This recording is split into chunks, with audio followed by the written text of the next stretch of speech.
Assalomu alaykum hurmatli kuzatuvchilar. Bu video murojaatimiz O'zbekiston Respublikasi Bosh prokurori Ne'matilla To'lqinovichga.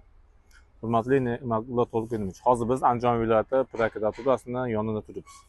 Andijon viloyat prokurori Murodilla akaga bir necha marta murojaat qilayotganimiz hech qanday natijasi qolib ketyapti. Murojaatimizga yozma ravishda javob bermayapti.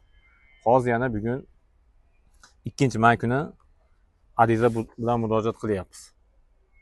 Hozir buni soldim deb qo'l qo'yib berdi, kirib chiqdik.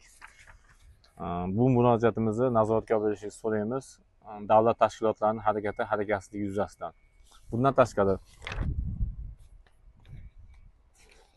Majburiy ijro byurosi mas'ullariga 3-fevral hamda 3-martda murojaat yo'llaganmiz. Viloyat prokuraturasiga murojaat qilganmiz. Qonuniy harakatsizligi yuzasidan qonunda belgilangan tartibda chora ko'rib bering deb.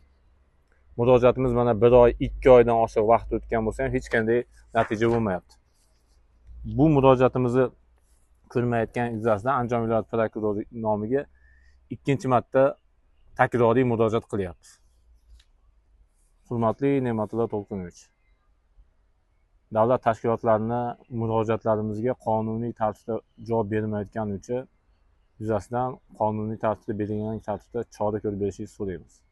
Bizni haq huquqlarimizni poymol qilish yuzasidan Andijon viloyati prokuraturasi yetarlicha harakat qilmayapti.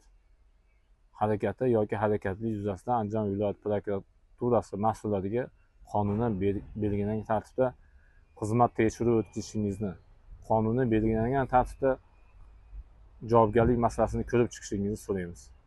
E'tiboringiz uchun o'z minnatdorchiligimizni bildiramiz. Rahmat kattakon.